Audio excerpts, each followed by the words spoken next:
hear a presentation from Christian Lechner, and he's a regular with us. He's, yeah, the fourth time. Oh, wonderful. Yeah, it's the, what do you say, übliche Verdächtigte? The usual suspects going forward. So Christian is a consultant at Minosphere. And I've just learned that this is the innovation lab of MSG. And he's been working with SAP since 2005, so he's got a lot of experience with SAP and all the different products. But he says he confesses to being a Microsoft Azure fanboy. So there's a story there.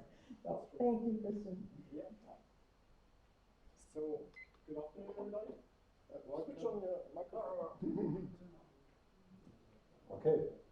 Now, good afternoon, everybody. Welcome to my talk. Yeah, it's about Microsoft Azure and side-by-side extensibility. It's about why should you do side-by-side extensibility, when should you do side-by-side extensibility, how, where, and so on and so forth. So at the end, you will be an expert. So after the next hour, you will be an expert on side-by-side extensibility. Yeah, Andrea already mentioned most of the stuff about me, so I can skip that slide if you want to keep in touch with me. Easiest way is via Twitter. So without further ado, let's jump into the topic. Why should we do side-by-side extensions? And the answer in the SAP ecosystem is super easy, because we want to implement the intelligent enterprise. So, roger that. Next question. What is the intelligent enterprise? Yeah. When I hear the term intelligent enterprise, there's basically one picture that comes to my mind. That doesn't really help me in finding the answer on the intelligent enterprise. So you could now take the answer and all the slides of SAP, where you have this kind of infinity loop that now is a super infinity loop because we have experience data on that. But if you take a look at the message that is given there and at the content, you will find out that the idea of the intelligent enterprise is much older. It's no invention of SAP. It was invented here. And it's kind of a laser sword. Does anybody know this place? Data center. It's the NUMI plant in the United States. It was the most catastrophic plant for automobiles. Quality was super low in the 90s. All the workers were basically drunk all day. They did active sabotage, and what they did is, in the 90s, they implemented the Toyota production system there, which is now also known under lean manufacturing. And with the Toyota production system, they rose the quality to a quality that was equal to the quality of Toyota in Japan, which is extremely high. And within the Toyota production system, there is some deeper philosophy that also comes into play when we talk about intelligent enterprise, and that's why I bring that up. The idea is to achieve a better quality and a higher productivity within your system. That can be manufacturing, that can be a software system. And one super important ingredient is the so-called JIDOKA, which, as most of the terms in the Toyota production system, cannot be directly translated. It's automation. It's automation with a human touch.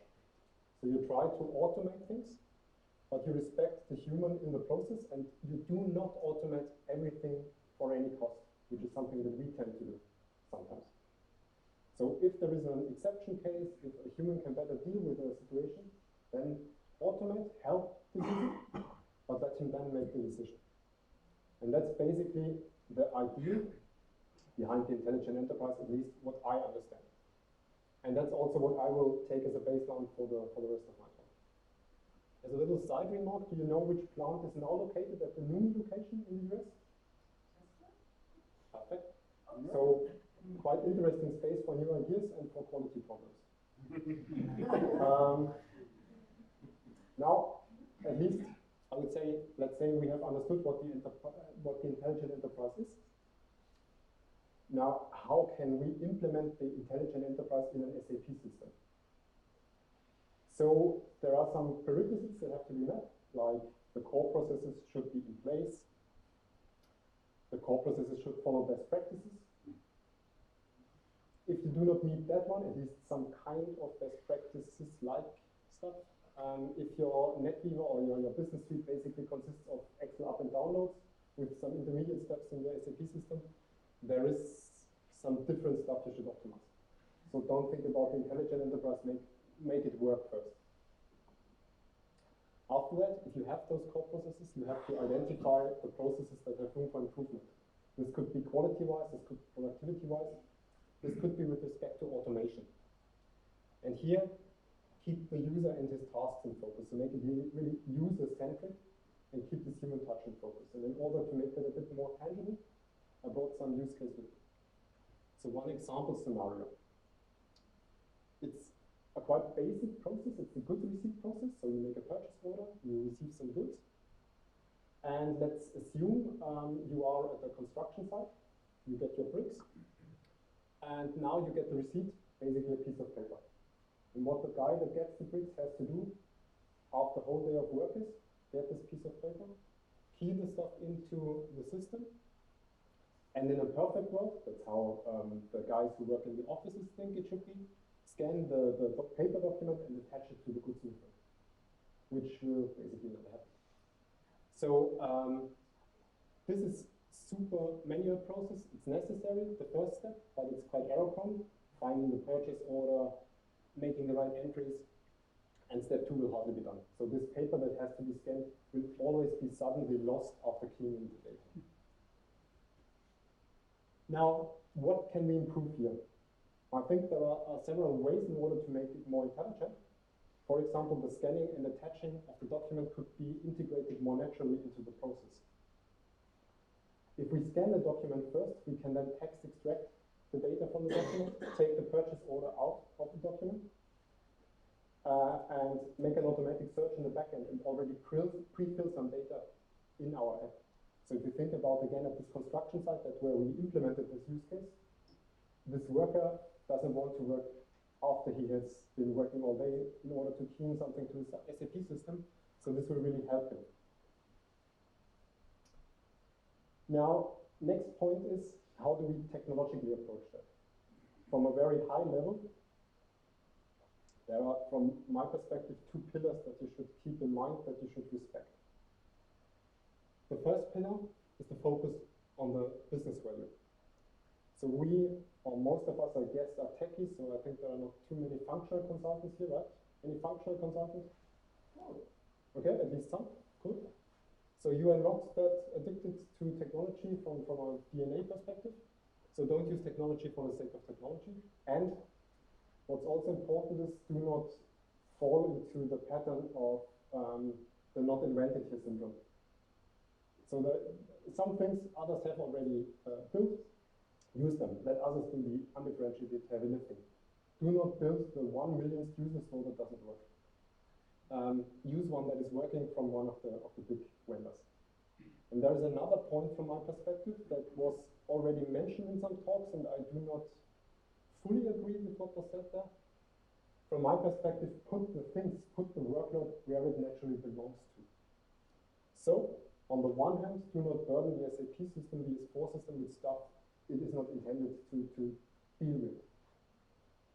It has a certain technology stack. You can do some things in there, and you should do some things in there, but not everything. For example, machine learning is not the home turf of the subnet viewer. That's no matter how you do it. On the other hand, there is this mantra, keep the core clean, keep the core lean. That's fair, but do not push the functionality to the cloud just by blindly following this mantra, blindly following the same and putting everything to the cloud, because this will not pay off. As my predecessor said, you should know what you're doing. And from my perspective, if you're a software engineer, you are probably capable to build something in the other stack that will not break your neck in the next upgrade. At least you have the tools to do it. So let's now break that down on the scenario. So we have basically 3 requirements. We have the scanning and attaching of the document. We have the text extraction, including the identification of the order number. And we have to search for the order number in the backend and fetching all the material stuff. So first thing, we say we want to do that at the construction plant, so a mobile app would be a quite good idea. As we are in the SAP ecosystem, we use the UI5 app, and for that we simply build some OData services in the backend in order to make the generic object services be exposed to the outside. Last one is also easy. We have to build some OData services in the backend in order to make the searching for the purchase order and creating of the goods movement. Also not really difficult. Interesting is the middle part. So we have this text extraction stuff, we have the identification stuff, and that gets difficult within the SAP Navigator stack. So we need some OCR-ish service for the text extraction, and when we have extracted all the text, we need some code in order to make this matching, what is an order number, what is a date, and so on and so forth. So this is something where that should not be put into your backend, but where cloud comes in quite handy. Now, natural answer at an SAP Inside Track is, of course, we will then use the SAP Cloud Platform for sure, with SAP Leonardo, which was also mentioned with some connotations today, machine learning stuff. That's fair. I already spoiled a bit with the title of my talk. So the cloud ecosystem is quite diverse, and our backend can deal with every cloud. We can interconnect with basically everything. For sure, we can interconnect with the SAP Cloud Platform, but we have AWS, we have Azure, we have Google Cloud, we have Alibaba Cloud. Why shouldn't we use the best fitting offering for our case and restrict to one vendor? What's also important is you can also combine clouds. So you can combine Azure with SAP Cloud Platform, which is also done via the open service broker stuff that is available now, where you can consume services from Azure in the SAP Cloud Platform, and so on and so forth. So you have quite some degrees of freedom that you can and you should use in order to realize these requirements. What I would not recommend is using each and every cloud a bit. You can do that, but on day 2 you will have fun with monitoring and keeping all this stuff up. So it's like with the microservice story, this myth that you can use every language within a microservice. Of course you can, but then your organization will break down. Because if you have 200 developers and you use approximately 10 languages, yeah, I mean, some guys will be on vacation when you need them for the language XYZ. So that's a problem. So we decided to go for Azure for the machine learning part and for the business logic part. Motivation was because Azure is quite available at customer sites. So I think who is using Office 365? Okay, here we go. So you're all on Azure basically. And the same is for the customer base. So they have Azure Active Directory, at least most of the customers that we work with. So it was kind of a no-brainer. Now let's step one step deeper and say, how did we from a technical perspective solve the stuff? You have different ways to solve it. You can use virtual machines or EC2 instances and build everything from scratch on the cloud. We did not go that approach. We used serverless. So serverless is basically kind of the quite opposite pattern with respect to responsibility, but what you have when you compare to infrastructure as a service or to container as a service. So serverless basically says you are responsible for your function, for the code that you implement for you, and the data that you process there. That's it. All the other stuff that you use, the cloud offering has to take care about. And what's also important, serverless is not only using functions, it's also heavily using third-party services that do the lifting, that do the other stuff. So nobody wants to have responsibility, me neither. So what we did is we used that in order to optimize our responsibility. What's also quite cool is you have a scale to 0 with Azure functions and with serverless offerings. So there is no idle time. You do not pay for idle. You have a micro-billing, so you are billed or you pay only for what you really use, depending on metrics that make sense. So for example, for the functions, you have the CPU time and the memory that is consumed. And it's quite easy to focus on core functionality because you cannot focus on anything else. You have your function and you implement your function and you glue together all the other services in order to make the stuff run, and that's it. And especially if you want to do some prototyping, if you want to do some MVPs, or if you want to do just some experimentations, serverless is a great way to start because you're super fast up and running. So it's very well suited for experiments. Now after this, we felt probably 10 minutes of serverless is the coolest thing in the universe. Serverless is no silver bullet. So serverless has some constraints that you have to think about. So for example, the runtime of a function has a maximum time until it got set down by the cloud offering. So for example, in AWS, a function can at maximum run 15 minutes. On Azure, you can configure it to run it to 10 minutes, but then stuff is dead. So when you use that, perhaps you shouldn't do training of machine learning models that take hours with functions. Might not be the best use. So now let's take a look, how did we solve really the business requirement? We made, as I mentioned before, a combination of SAP Cloud Platform and Microsoft Azure. So what we did is we deployed the SAP UI5 app to the SAP Cloud Platform and made it consumable from a user on a mobile device. And then we have the connection to the backend system in order to consume all the OData services. It was an on-premise backend system, it was a Business Suite system. And well, we use standard functionality for that. And when it comes to the OCR part, we kind of made a breakout, jump to Azure, use this little guy, which are the cognitive services that take or do the OCR stuff, so make the text extraction.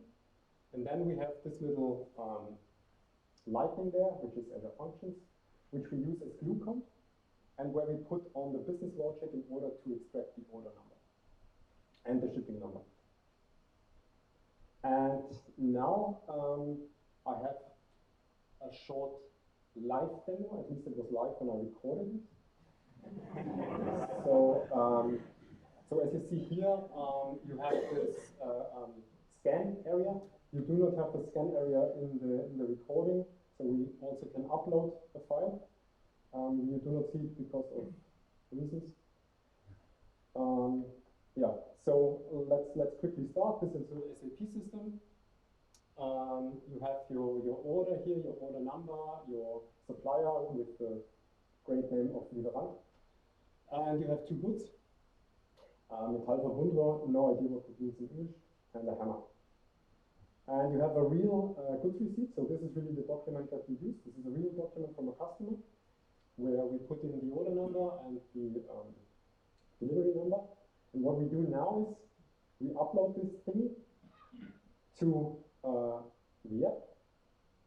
And this was now real time. There was no fast forward. What happened here? We uploaded the picture. We send it to Azure. The cognitive services did its thing, OCR extraction. Our function was running, extracting the order number, so finding out which term is the order number and which number does correspond to it. Sending it to the ABAP backend, to the Business Suite, fetching the purchase order, getting all the data on the materials, and building this area. So this number here, the order number, as well as the shipping number, was extracted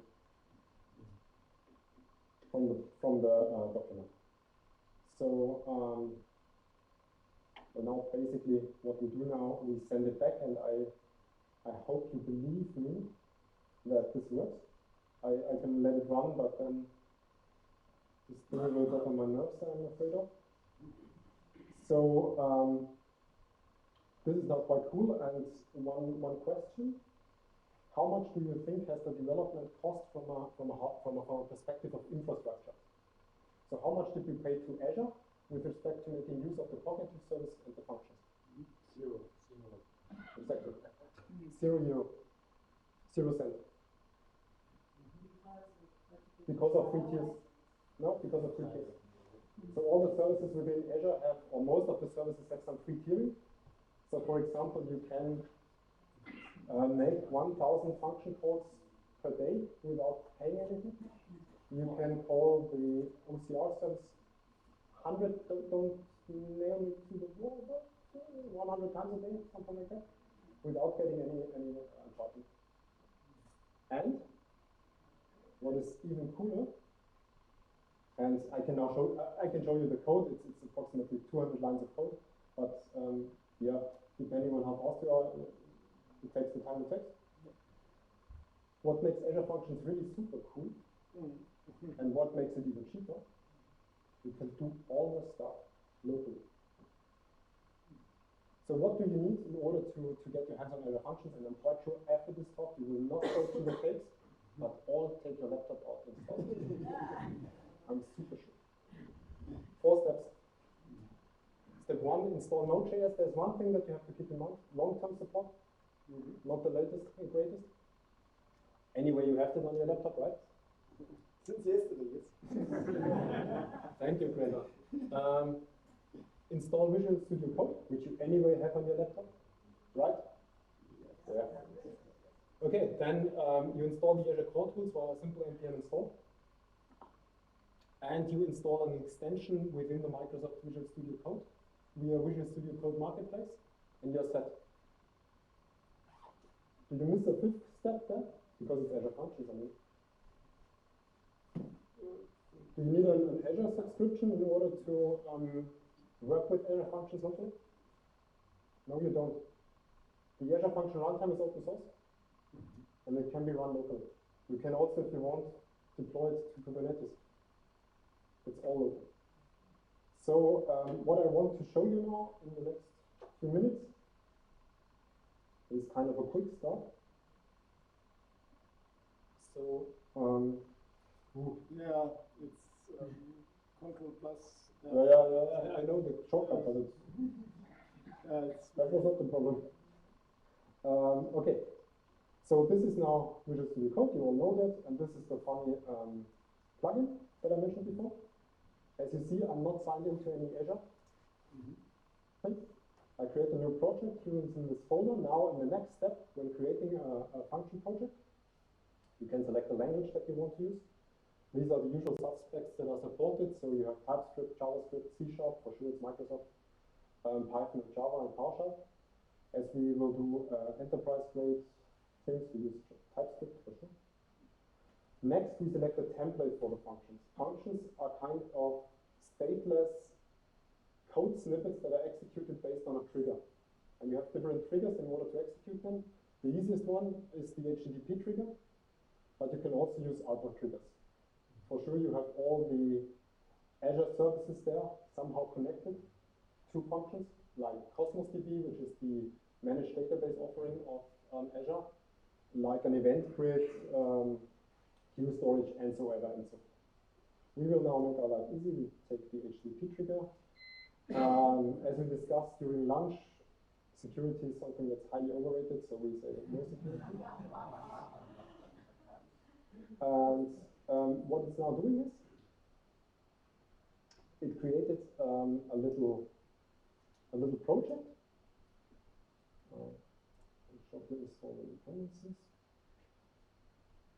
So it installed a complete skeleton for your project.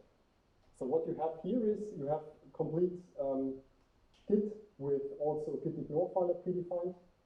You have your package.json, which contains a lot of scripts already predefined for transpiling. You have all the transpiling from TypeScript to JavaScript infrastructure in there.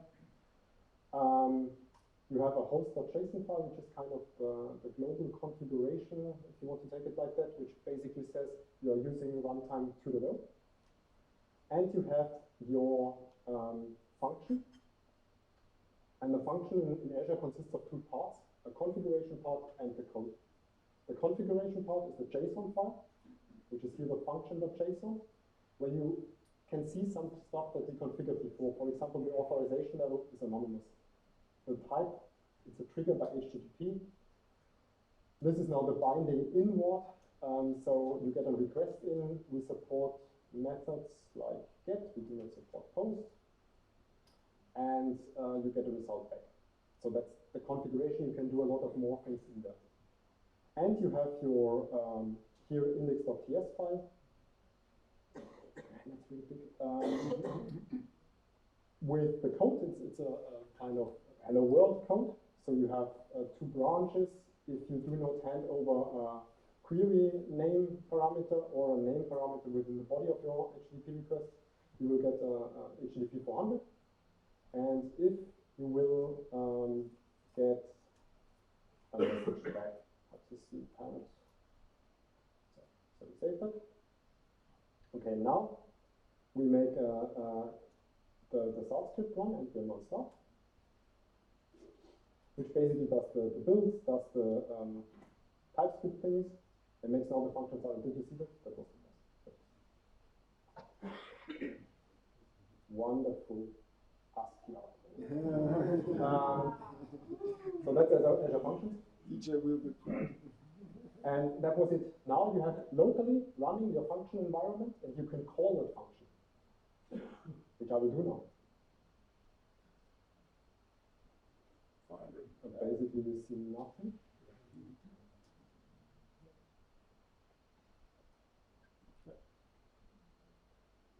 Do I only see colors, or you too?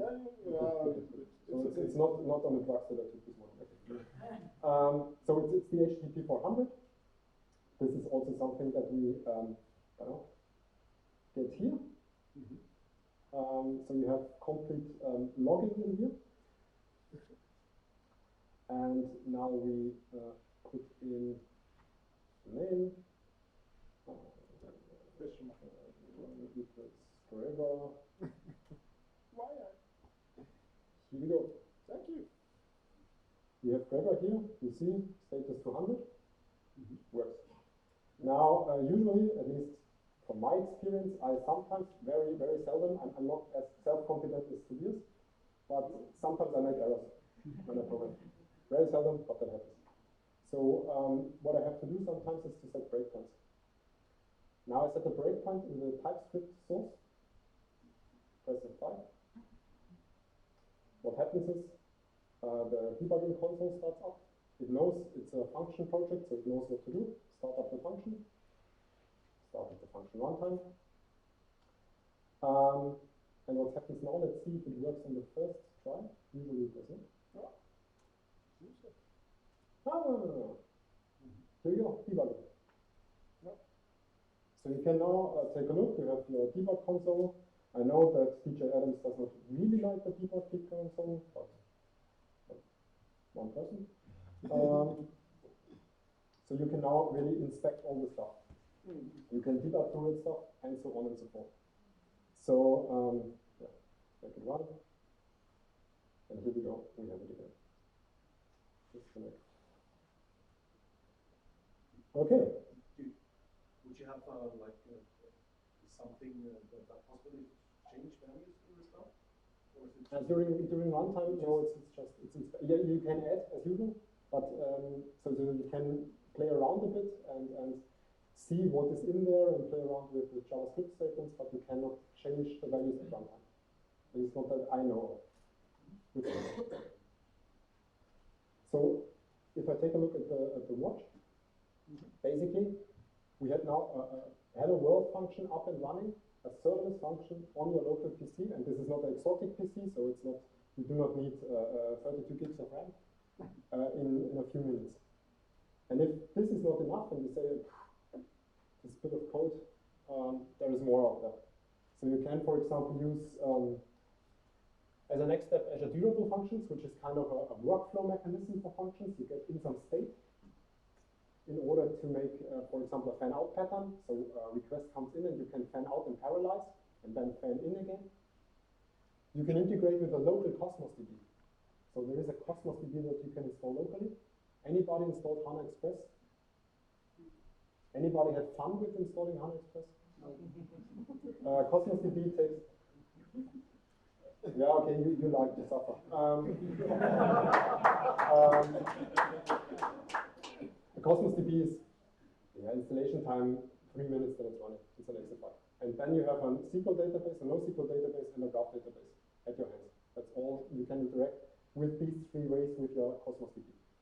If that's not enough for you, you can take a look at Project Kida, which is an integration of the functions and the event triggering into a Kubernetes cluster, which is thought for edge use cases, edge in the sense of IoT. Or you can use Azure Logical Apps if you want to do a low-code, no-code approach. That's also possible.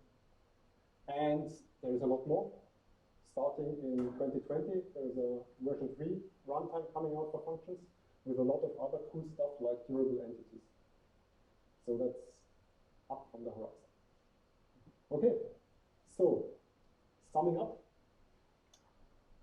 hopefully I could show you that the intelligent enterprise, from my perspective, taking the lean stuff as baseline, is about delivering value to the business by intelligent automation, where we keep the human user in touch without Qualtrics,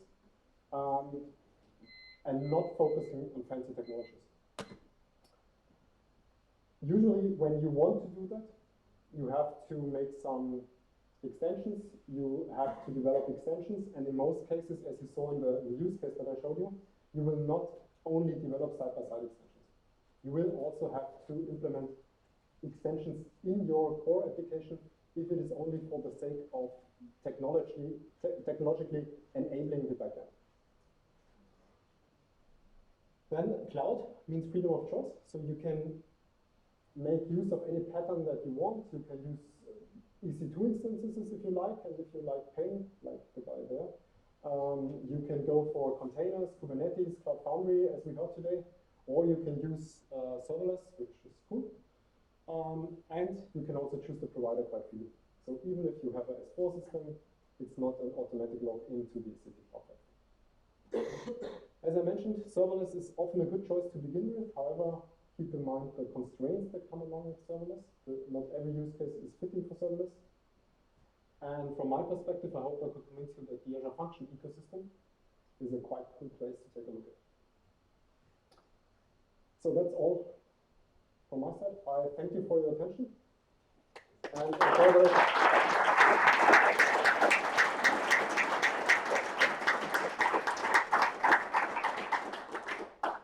One question. Thank you very much. one question is allowed, according to Gregor. Who has So the choose wisely. one question? The pressure. No pressure, but it's only one question. I will also not answer no question. Anyone? Anyway, I'm around till the end. Yeah? One break.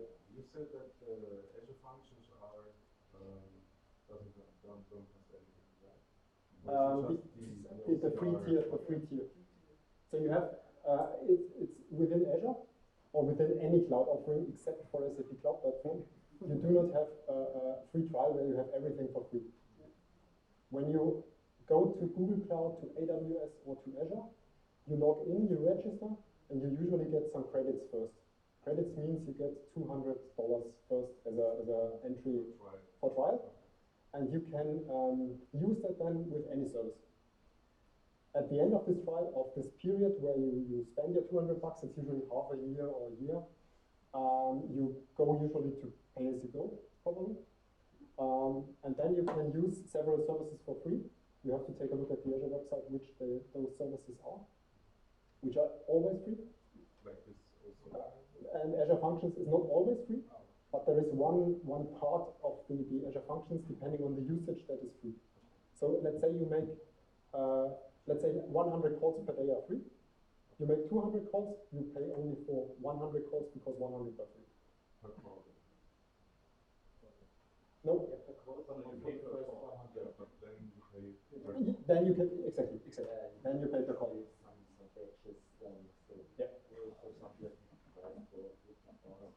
Yeah, because with Google you can do exactly the same as you do with AWS also.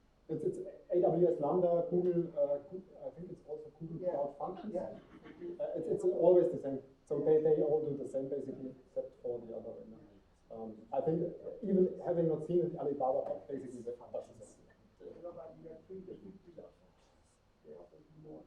Okay.